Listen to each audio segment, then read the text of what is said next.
Número 1. Los 24 ancianos. La Biblia describe multitudes de seres que han intrigado a muchas personas durante años. ¿Quiénes son los 24 ancianos? Más allá de nuestra comprensión y percepción existe un magnífico salón del trono en el cielo radiante con luz divina y poder. Este lugar es extraordinario, es donde reside el ser más poderoso del universo. El viaje de Juan a la isla de Patmos y sus subsiguientes visiones, incluyendo la de los 24 ancianos, es uno de los episodios más intrigantes en la Biblia. En medio de las maravillas del ámbito sobrenatural, una presencia destaca: un círculo de 24 ancianos vestidos de blanco, coronados con oro, sentados en tronos alrededor del trono principal. ¿Quiénes son estas figuras? ¿Por qué están aquí? Después de dirigirse a las 7 iglesias, Juan de repente se encontró en el mismo salón del trono de Dios. Vio a Dios sentado en un trono que parecía estar rodeado de piedras preciosas. Alrededor de este trono había otros 24 tronos y en ellos se sentaron los 24 ancianos. Estos ancianos llevaban ropas blancas con coronas de oro en sus cabezas. En este vídeo exploraré todos los seres más misteriosos registrados en la Biblia, por lo tanto te invito a suscribirte al canal, hacer clic en el botón de me gusta y ver este vídeo hasta el final. Los ancianos, junto con las 4 criaturas vivientes alrededor del trono, se postraron ante Dios arrojando sus coronas ante él y declarando: eres digno, Señor, de recibir la gloria, el honor y el poder, porque tú has creado todas las cosas y por tu voluntad existen y fueron creadas. Apocalipsis 4:1. No hay un lugar en el libro del Apocalipsis donde se detallen las identidades de los 24 ancianos. Por otro lado, es muy probable que sean representantes de la Iglesia. Algunos creen que son seres angelicales, sin embargo esto es muy poco probable. Es claro que reinan junto a Cristo por el hecho de que están sentados en tronos. Se proclama repetidamente que la Iglesia gobierna y reina con Cristo. La palabra griega traducida como ancianos en este contexto nunca se usa para referirse a los ángeles, se usa exclusivamente para referirse a hombres que han alcanzado cierta edad y son capaces de gobernar, ya que los ángeles no envejecen. El término anciano no puede atribuírseles, aunque los ángeles pueden servir vestidos de blanco. El color blanco está más frecuentemente asociado con los creyentes porque representa la justicia de Cristo que nos es atribuida en la salvación. Los ancianos llevan coronas doradas indicando que no son ángeles. Los ángeles nunca reciben coronas y no hay evidencia de que las usen. Los querubines, criaturas vivientes, sirven de motivación para que los 24 ancianos se dediquen a la adoración, ya que los querubines adoran a Dios cada hora del día y de la noche. Los ancianos son vistos como representantes del pueblo de Dios, especialmente en el Antiguo Testamento. Están adornados con las coronas de la victoria y se han mudado al lugar que su Redentor les preparó. Número 2. Las ruedas. En el Antiguo Testamento se hace referencia a los ángeles 108 veces en el libro de Éxodo. Moisés también encontró ángeles durante el periodo de vagar por el desierto. ¿Cuáles son las ruedas? El término rueda en el hebreo antiguo se refiere a ruedas, pero de interés particular son las ruedas del trono de Dios mencionadas en la visión de Ezequiel. Dios elige abrir los cielos temporalmente a Ezequiel. La descripción de la visión inaugural de Ezequiel es uno de los pasajes más desafiantes de traducir en todo el Antiguo Testamento. Ezequiel primero relata dónde estaba cuando vio la visión. Intenta expresar con palabras algo que no se puede explicar claramente, utilizando símiles para describirlo, comparándolo con otras cosas para dar una idea de cómo era. Cuando Ezequiel observa una nube oscura amenazante de relámpagos y fuego acercándose desde el norte, dentro de la nube hay 4 seres iluminados que brillan intensamente. Antes de presenciar las ruedas, Ezequiel vio criaturas más tarde identificadas como querubines. Después de ver a los querubines, Ezequiel vio las ruedas similares a las ruedas de un carro. El mejor objeto para imaginar lo que Ezequiel vio es un giroscopio. Ezequiel estaba describiendo algo que podía moverse en cualquier dirección sin necesidad de girar. Hay que tener en cuenta que Ezequiel estaba describiendo lo indescriptible. Ahora, cuando miré a las criaturas vivientes, he aquí una rueda sobre el suelo junto a las criaturas vivientes. Para cada una de las 4 de ellas, la apariencia de la rueda y su fabricación era como el topacio brillante y todas tenían la misma forma. Su apariencia y fabricación eran como si una rueda estuviera dentro de una rueda. Cuando se movían iban en cualquiera de sus 4 direcciones sin girar. En cuanto a sus llantas, eran altas e impresionantes y las llantas de las 4 estaban llenas de ojos todo alrededor. Siempre que las criaturas vivientes se movían, las ruedas se movían con ellas, y cuando las criaturas vivientes se levantaban de la tierra, las ruedas también se levantaban. Donde quiera que el espíritu estuviera a punto de ir, iban en esa dirección y las ruedas se levantaban junto con ellos, porque el espíritu de las criaturas vivientes estaba en las ruedas. Cada vez que se movían, y cuando se detenían, y cuando se levantaban de la tierra, las ruedas se levantaban junto con ellas, porque el espíritu de las criaturas vivientes estaba en las ruedas. Ezequiel permaneció constante entre las ruedas y los querubines donde quiera que los Querubines fueran las ruedas. Iván le informó que el Espíritu de Dios se manifestaba en todo lo que estaba sucediendo. Ezequiel también estaba percibiendo la omnisciencia de Dios. Los múltiples ojos que él vio representaban la conciencia completa de Dios, quien ve y sabe todo. Este gran libro comienza con una visión en la cual Ezequiel recibe una revelación de Dios de figuras angelicales. En esta visión, Dios llama al profeta para ser su portavoz y vigilante para los exiliados hebreos. Esta visión es la primera de 4 en el libro y puede ser difícil de visualizar lo que Ezequiel vio o expresó. Los sentidos de conocimiento e inteligencia excepcionales. Los ofanímes también se mencionan de manera similar en Ezequiel 10. Ezequiel debía entender que el carro o carroza trono de Dios estaba en movimiento. La imagen puede parecer extraña al lector moderno, pero se debe recordar que esta es una experiencia visionaria y las características surrealistas pueden predominar sobre el realismo. Imagina un elefante africano aterrador de 5 toneladas corriendo hacia ti con su trompa estirada, ojos dilatados y patas enormes, golpeando la tierra. No hay nada entre tú y él excepto hierba plana, y tu corazón late salvajemente como escaparías. Que haría sepa que animales mucho más temibles y poderosos que los elefantes africanos una vez vagaron por la tierra. El Vigímeces, descrito como este gran animal en el libro de Job. Todo comenzó con un hombre rico llamado Job que residía en Yusi con su familia extendida y vastos rebaños. Era recto y correcto, siempre esforzándose por vivir una vida moral. Tenía una relación muy disciplinada con Dios. Dios exalta las virtudes de Job a Satanás, pero Satanás argumenta que Job es justo solo porque Dios lo ha bendecido. Satanás desafía a Dios diciendo que si le diera luz verde para infligir sufrimiento, Job cambiaría y maldeciría a Dios. Dios permite que Satanás atormente a Job para probar esta audaz afirmación, pero evita que Satanás tome la vida de Job. Job recibe 4 informes en un día, cada uno informándole que sus ovejas sirvientes y 10 hijos murieron debido a invasores, ladrones o desastres naturales. En medio de su sufrimiento, Job rasga sus ropas y se afeita la cabeza, pero en sus oraciones continúa alabando a Dios. Satanás reaparece en el cielo y Dios le da otra oportunidad para probar el valor de Job. Probando a Job, maldice su cumpleaños comparando la vida y la muerte con la luz y la oscuridad. Desea no haber nacido y que su nacimiento haya estado velado en la oscuridad, sintiendo que la vida solo añade a su agonía. Se pregunta por qué Dios evalúa a las personas según sus acciones, cuando Dios puede enmendar o perdonar rápidamente sus acciones. Job está perplejo acerca de cómo un ser humano puede satisfacer completamente la justicia de Dios, dado que los caminos de Dios son misteriosos y más allá de la comprensión humana. Job es llevado a su punto de quiebre por el tormento y como resultado se vuelve resentido, ansioso y aterrorizado. Él lamenta la injusticia de Dios al permitir que los malvados prosperen mientras él y muchos otros hombres honestos sufren. Job quiere enfrentarse a Dios y protestar, pero físicamente no puede encontrar a Dios. Él piensa que la sabiduría está oculta para la humanidad, pero se resuelve a perseguirla temiendo a Dios y evitando el mal. Al final Dios decide intervenir en varias ocasiones. Job oró a Dios para tener una conversación con él y su deseo fue concedido. Las ocasiones en que Dios se comunica con Job ocurren en medio de una tormenta. Hay mucho humor en la manera en que Dios se dirige a él. Dios le recuerda a Job, el creador de todo. En medio de su magnífica actividad de crear y sostener el mundo, le pregunta a Job si puede igualar ese trabajo. Termina preguntándole si Job es capaz de juzgar, diciéndole que es presuntuoso que Job crea que Dios debería explicarse a él. Job se siente muy pequeño eventualmente y responde: no soy digno. ¿Cómo puedo responderte? Pongo mi mano sobre mi boca. Una vez hablé, pero ya no responderé, incluso 2 veces, pero no añadiré más. En la segunda ronda, Dios no habla de sí mismo como el Creador, sino de sus criaturas. El discurso está lleno de humor. Una vez más, le pregunta a Job su opinión sobre el Behemoth, como si estas criaturas fantásticas tuvieran las respuestas a preguntas significativas sobre la vida. Mira ahora al Behemoth, al que hice contigo, come hierba como el buey. He aquí, su fuerza está en sus lomos y su poder en los músculos de su vientre. Mueve su cola como un cedro, los tendones de sus muslos están entretejidos. Sus huesos son como tubos de bronce, sus miembros como barras de hierro. Es la primera de las obras de Dios. Solo su creador puede acercarse a él con su espada. Anteriormente, el enfoque estaba más en el misterio de la creación animal, pero ahora se centra en el temor y aún en la magnificencia de las creaciones de Dios.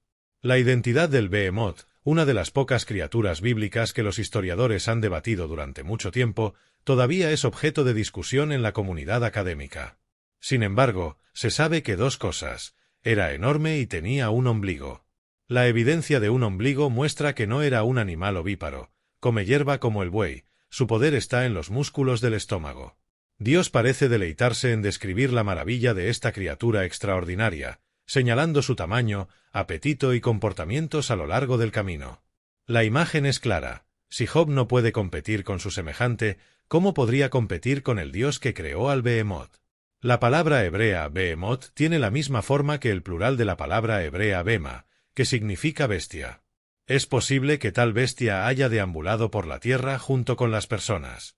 ¿Fue el Behemoth un hipopótamo?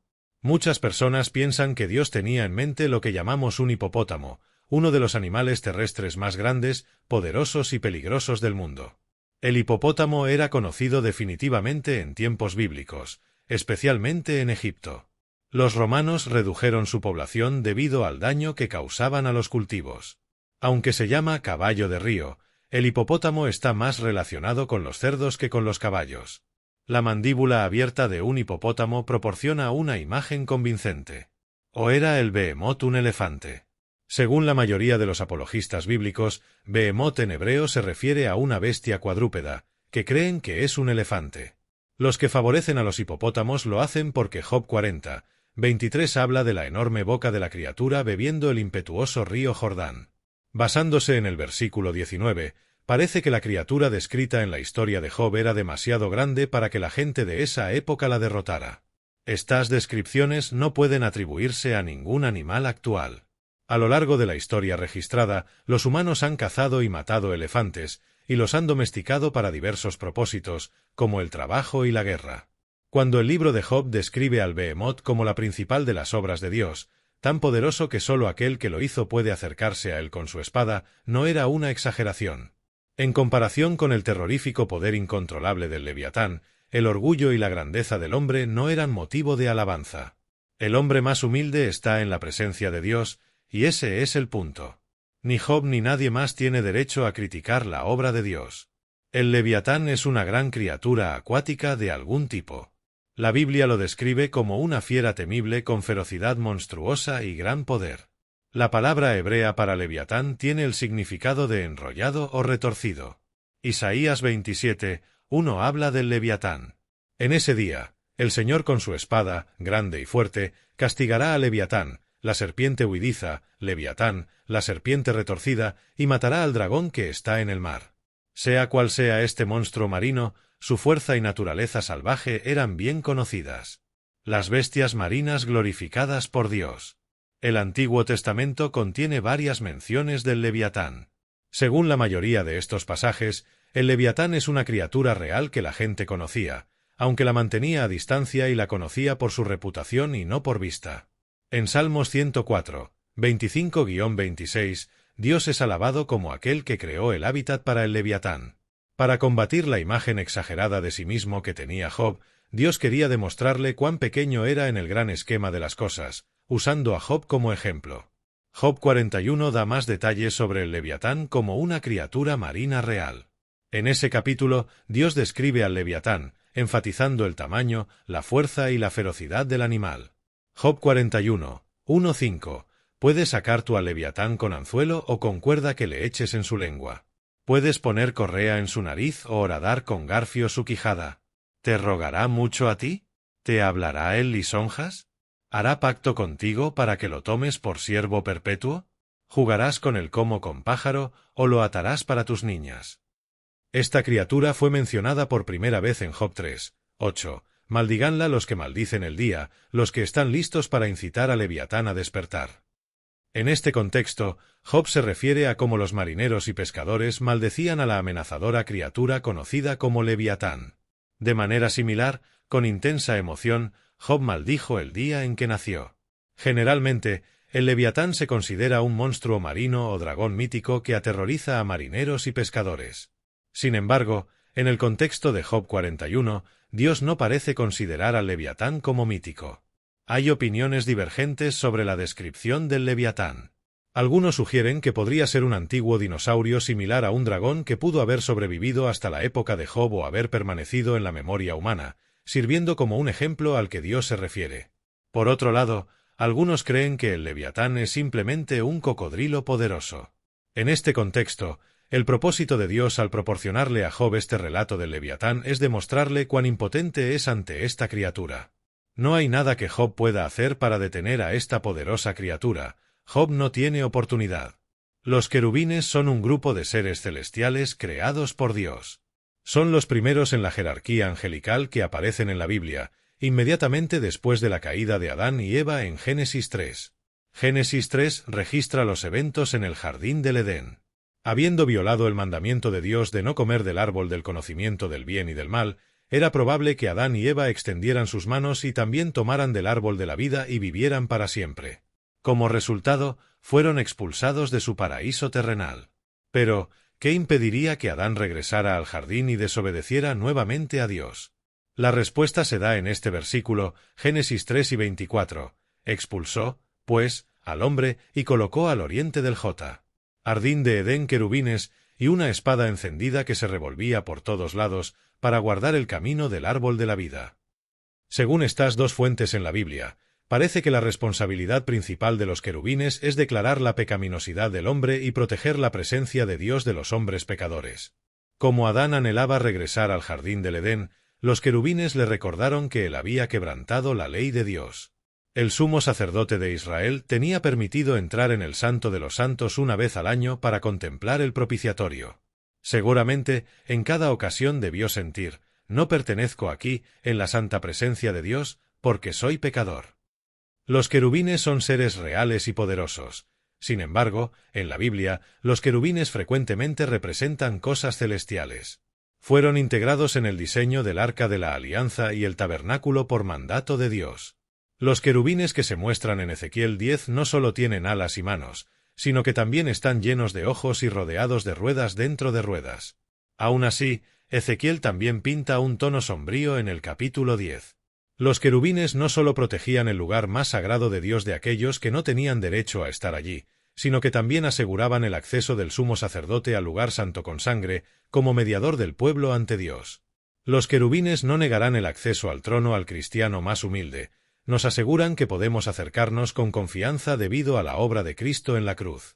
El velo en el templo se rasgó. La estrella de la mañana, el libro de Isaías 14, nos presenta a un ser conocido como Lucifer. Lucifer significa literalmente portador de luz en latín, aunque en hebreo se traduce como estrella de la mañana. Lucifer fue representado como una deidad brillante y maravillosa en todos los idiomas. Melquisedec, el único humano en nuestra lista, es un personaje en la Biblia más misterioso que el propio Melquisedec. Cuando lo conocemos por primera vez, está viviendo en la época de Abraham.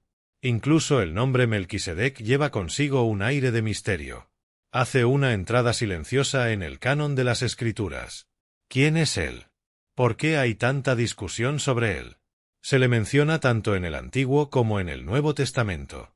Nuestra épica historia comienza con un hombre llamado Abraham, fiel a su nombre. Muchos de nosotros no estamos familiarizados con el funcionamiento de los nombres en hebreo y en la Biblia. Los nombres en la Biblia no son solo descriptivos, sino que también llevan autoridad. Por ejemplo, el nombre que Dios le dio a Adán significaba del polvo, describiendo de qué estaba hecho Adán. Un nombre a veces puede relacionarse con el papel del nombrado en la narrativa bíblica, como en el caso de Nabal, un hombre insensato cuyo nombre significa necio. Los nombres en la Biblia pueden representar esperanzas humanas y revelaciones divinas, o ser utilizados para ilustrar profecías. Entonces, ¿cuál es el significado del nombre Melquisedec? En Hebreos 7, 2, significa Rey de Justicia o el Rey es justo. Este nombre implica que la persona con este nombre es justa y correcta en sus acciones. Es un nombre apropiado para un gobernante o líder que defiende la justicia y la rectitud en su reino. Melquisedec se utiliza para explicar los misterios de Jesús. Así como Melquisedec es el Rey de la Paz, Jesús también es el Rey de la Paz. En la profecía de Isaías sobre el Mesías venidero, él dice, el segundo mensaje sobre Melquisedec que se puede descubrir en Génesis 14 es que él presentó a Abraham pan y vino. Sacerdote del Dios Altísimo, Génesis 2 y 18 nos dice que él era sacerdote del Dios Altísimo. Según las Sagradas Escrituras, solo hay un Dios que es el Altísimo. Este título pertenece al Dios al que Abraham adoraba, quien solo gobernaba sobre todos los dioses y ante quien todos los dioses deberían inclinarse. El sacerdocio que poseía Melquisedec precedió al sacerdocio de Aarón y los levitas. Melquisedec bendijo a Abraham por el Dios Altísimo. Melquisedec reconoció en Génesis 2 y 20 que el Dios Altísimo había dado a Abraham la capacidad de derrotar a los enemigos. El orden y el misterio de Melquisedec se utilizan para explicar a Jesús, el hombre que no tenía principio ni fin. La vista interesante sobre Melquisedec es que nunca ha dado un comienzo ni un final. Este sacerdocio de Melquisedec es un sacerdocio que continuaría hasta el fin de los tiempos. En el Nuevo Testamento, la referencia a Melquisedec se encuentra en Hebreos. Este capítulo establece comparaciones entre el sacerdocio del Antiguo Testamento y el sacerdocio que ahora posee el Señor Jesús. En Hebreos 6 y 20, donde Jesús entró como precursor por nosotros, habiendo llegado a ser sumo sacerdote para siempre según el orden de Melquisedec. Hebreos 7 nos proporciona más información sobre Melquisedec que cualquier otro pasaje en la Biblia. El escritor se centra en un incidente específico durante el encuentro de Abraham y Melquisedec. Hebreos 7, 1-4 dice: porque este Melquisedec, rey de Salem, sacerdote del Dios Altísimo, que salió a recibir a Abraham que volvía de la derrota de los reyes, y lo bendijo, a quien también Abraham dio el diezmo de todo, cuyo nombre significa primeramente rey de justicia, y también rey de Salem, esto es, rey de paz, sin padre, sin madre, sin genealogía, que ni tiene principio de días, ni fin de vida, sino hecho semejante al Hijo de Dios, permanece sacerdote para siempre. Considerad, pues, cuán grande era éste, a quien aun Abraham el patriarca dio diezmos del botín. Abraham es considerado el padre de los israelitas, el pueblo de Dios, y se le tenía en gran estima debido a su papel. A pesar de esto, Abraham se sometió a la autoridad de Melquisedec y le dio el diezmo de los despojos de guerra. Tan grande como era Abraham, se postró ante Melquisedec. Su genealogía la aprendemos en el versículo 3, que Melquisedec era sin padre, madre o genealogía, sin principio de días ni fin de vida. También se debe notar el hecho de que Melquisedec se asemejaba al Hijo de Dios. Este es un punto muy significativo que demuestra que él es un tipo de un sumo sacerdote aún más grande, el Señor Jesús. Su ciudad, la ciudad de paz, proféticamente representada en la obra del Señor Jesús, quien nos trajo paz. Abraham demostró su aceptación del sacerdocio de Melquisedec al presentar el diezmo de todo lo que tenía. Es claro, a partir de los versículos 9 y 10, que Abraham fue un tipo del futuro sacerdocio levítico que estaba a punto de establecerse. El ángel de la muerte. Quizás hemos oído hablar del ángel de la muerte, pero ¿qué hay del ángel de la muerte? Hay una distinción entre los dos. Vemos este capítulo aparecer en Éxodo para aquellos familiarizados con el ángel de la muerte, porque los egipcios se negaron a liberar a los israelitas esclavizados. Dios les envió diversas plagas, la peor de las cuales fue la última plaga.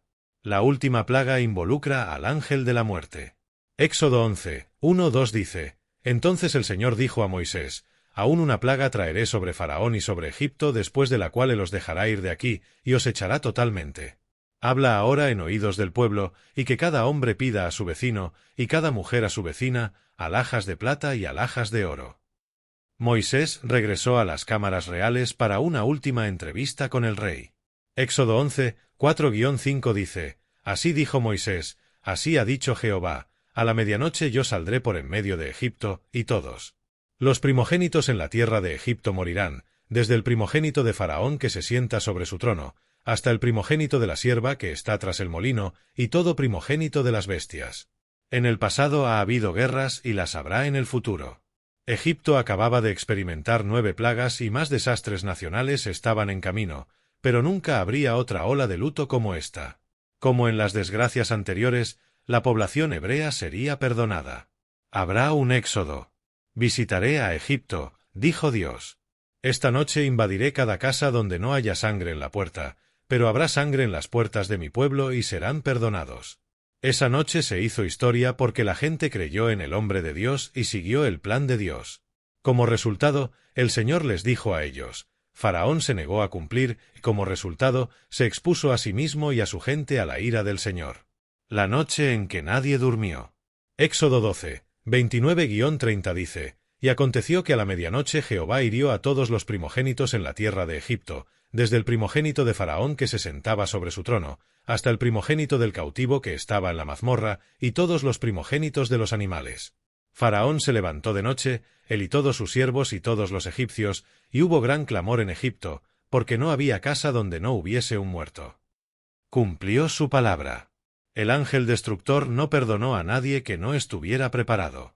Incluso el rey, los dedos fríos de la muerte lo atormentaron como una horrible aflicción, pero no tocaron a ninguno de los pueblos de Dios. La palabra de Dios nos dice que no hubo una casa en Egipto donde no hubiera muerto alguien. Piénsalo, qué noche tan impactante fue. Mi mente no puede concebir completamente esa noche. Una gran multitud marchó por las calles hacia la frontera mientras los lamentos y gritos de los egipcios en duelo resonaban en la oscuridad. El ángel de la muerte es otro nombre para el ángel destructor.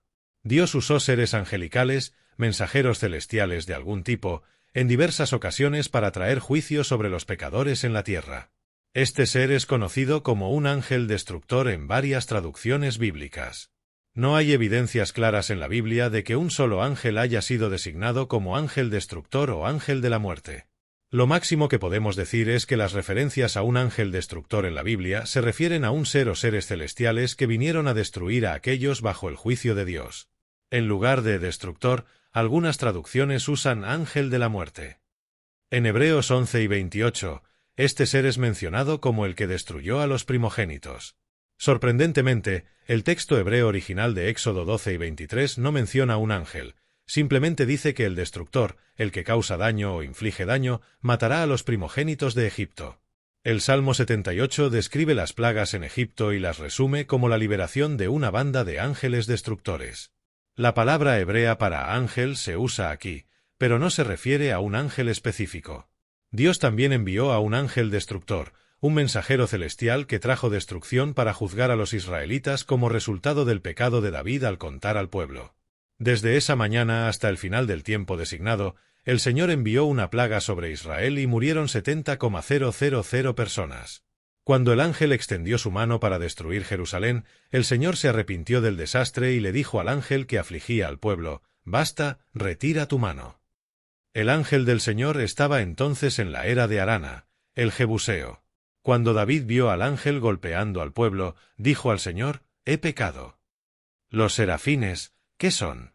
Los serafines son seres divinos creados por Dios para servir y adorar. Estas criaturas angelicales de 6 alas están constantemente presentes en el trono de Dios. El profeta Isaías nos dice que los serafines son ángeles ardientes de 6 alas que rodean a Dios mientras está sentado en su trono elevado y continuamente adoran a Dios. Isaías 6. Los serafines también sirven al Señor y actúan como sus agentes de purificación, como se demostró en la purificación de los pecados de Isaías antes de que comenzara su ministerio profético. El término serafines aparece en la Biblia solo en Isaías capítulo 6, donde describe su visión intensa de la corte celestial de Dios. El profeta vio específicamente a Dios sentado en un trono elevado rodeado de ángeles voladores conocidos como serafines.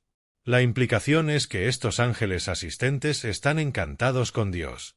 Los serafines parecen tener forma humana según Isaías, que los describe con rostros, manos y voces. Isaías 6, 1-2. En el año de la muerte del rey Uzías, vi yo al Señor sentado sobre un trono alto y sublime, y las faldas de su manto llenaban el templo.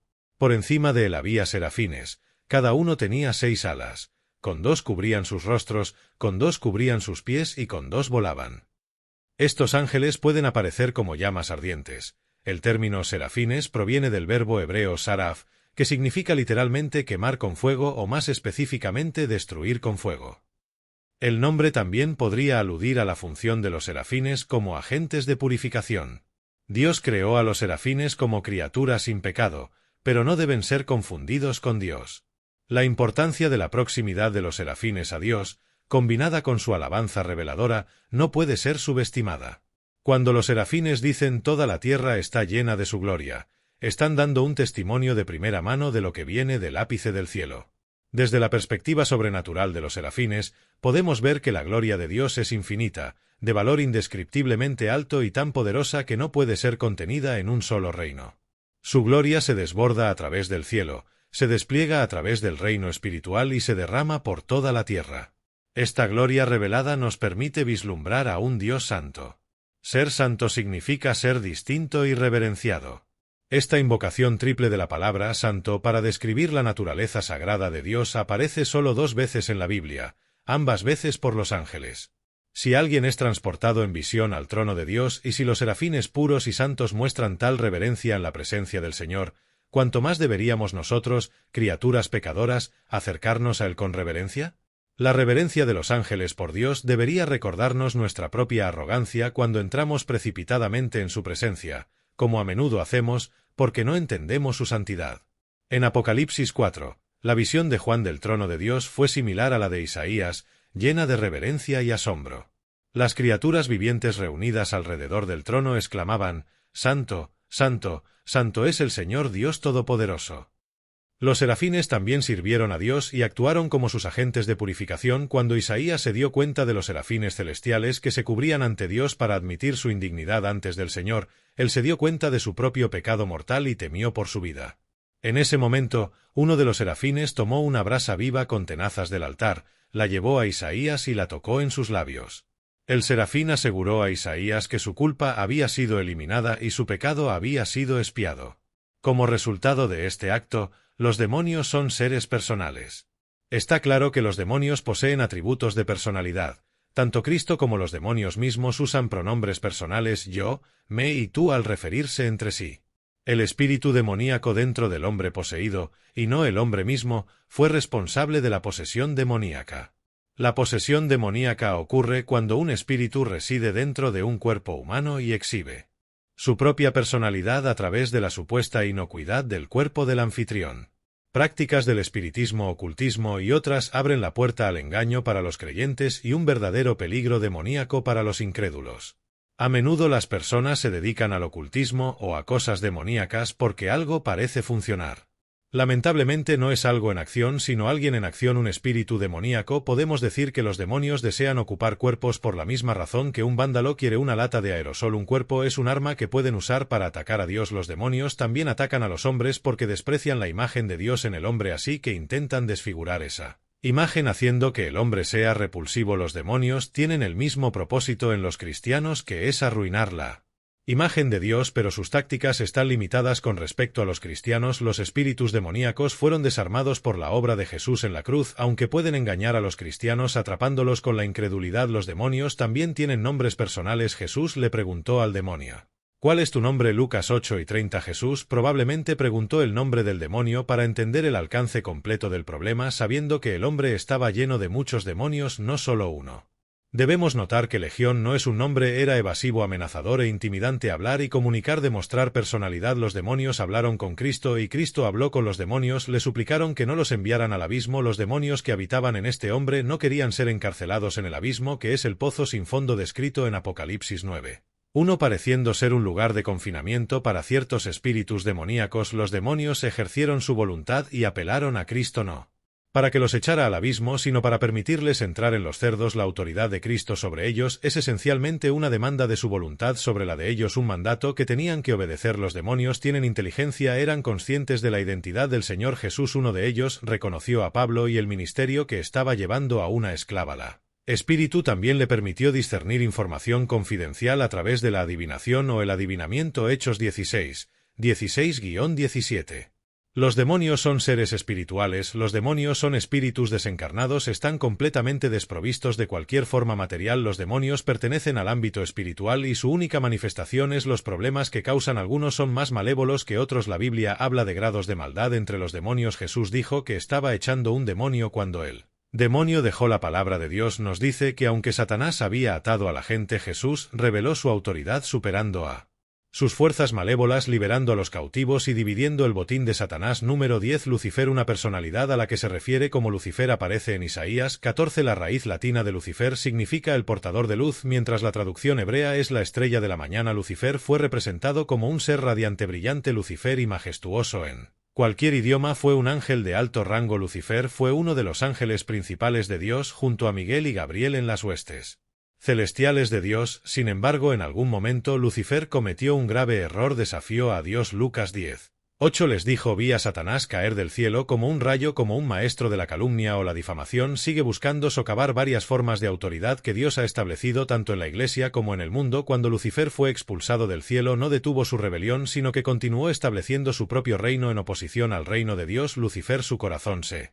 llenó de orgullo debido a su belleza, y esa fue la razón por la que fue expulsado del monte de Dios. ¿Cuál fue la motivación inicial de Lucifer? ¿Cuál fue el pecado original? El orgullo. El pecado original se cometió en el cielo, no en la tierra. No fue la embriaguez, no el adulterio, ni siquiera mentir. Fue una cuestión de orgullo. Sigue siendo el pecado más mortal de todos. Muchos feligreses nunca soñarían con cometer adulterio o embriagarse, pero son fácilmente seducidos por el orgullo sin reconocer lo dañino que es. Lucifer era tan hermoso que se enorgulleció de sí mismo. Su orgullo completó la transformación de Lucifer en Satanás. Dios le había dado a Lucifer su poder, autoridad, belleza y sabiduría, pero la actitud equivocada de Lucifer convirtió esos dones en instrumentos para su propia destrucción. Estoy impactado al darme cuenta de que hombres y mujeres llamados y equipados por Dios aún hoy cometen el mismo trágico error que Lucifer hizo. Isaías 14, 12-5 examina la motivación detrás de la rebelión de Lucifer. El deseo de Lucifer era estar en el mismo nivel que Dios. Se imaginaba a sí mismo tan inteligente, hermoso y majestuoso que supuestamente pensó que podría ser Dios. Según las Escrituras, Lucifer socavó la lealtad de un tercio de los ángeles de Dios y los atrajo a su rebelión y caída. Los estudiosos bíblicos generalmente están de acuerdo en que Lucifer estaba a cargo de orquestar el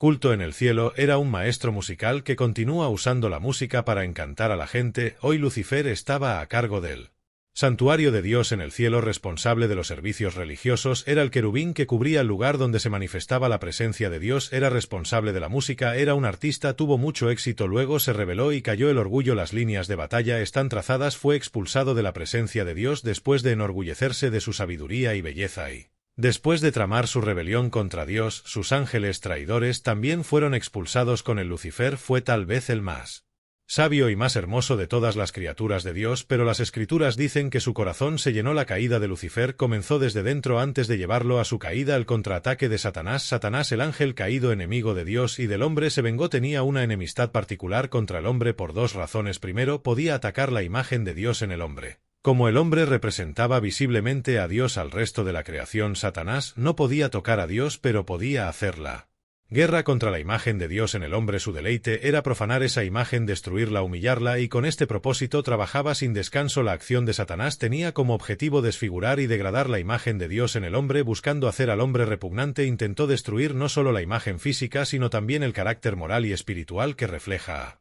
Dios. Satanás tiene un odio especial por los cristianos porque a través de ellos se restaura y refleja la imagen de Dios en el mundo. Su estrategia es tratar de corromper y desviar a los cristianos de su camino, buscando debilitar su fe y comprometer su testimonio. En respuesta a la caída de Satanás, Dios no permaneció pasivo, intervino enviando a Jesucristo, la expresión perfecta de su imagen, para redimir y restaurar a la humanidad. A través de la vida, muerte y resurrección de Cristo hay salvación y la oportunidad de ser transformado a la imagen de su Hijo. Esta transformación es un proceso continuo en la vida cristiana, donde gradualmente nos vamos moldeando a la semejanza de Cristo. Esto sucede al someternos al Espíritu Santo y vivir según las enseñanzas de Cristo. Al hacerlo, reflejamos la imagen de Dios de manera más clara y brillante en un mundo que necesita desesperadamente su luz y verdad. Satanás, consciente de que no puede destruir a Dios, dirige su furia y engaño contra la humanidad, tratando de apartar a las personas de Dios y de la verdad del Evangelio. Sin embargo, la victoria final pertenece a Dios. A través del sacrificio de Cristo en la cruz, Sat fue derrotado y aquellos que ponen su fe en Cristo tienen la promesa de vida eterna y completa restauración a la imagen de Dios. Este conflicto espiritual continuo entre el bien y el mal, entre Dios y Satanás, es un tema central en la narrativa bíblica. Nos recuerda la importancia de mantenernos fieles a Dios y resistir las tentaciones y engaños de Satanás, sabiendo que en Cristo tenemos la victoria y la promesa de un futuro glorioso con Dios. Te invito a dejar tu valiosa opinión en los comentarios. Si este contenido fue valioso para ti, te pido que me apoyes con tu suscripción. Deja tu like y haz clic en uno de los dos vídeos que aparecerán para continuar viéndonos juntos. Podemos iluminar más mentes y ampliar nuestro entendimiento. Gracias por estar aquí. Hasta la próxima, y que la luz ilumine tu camino.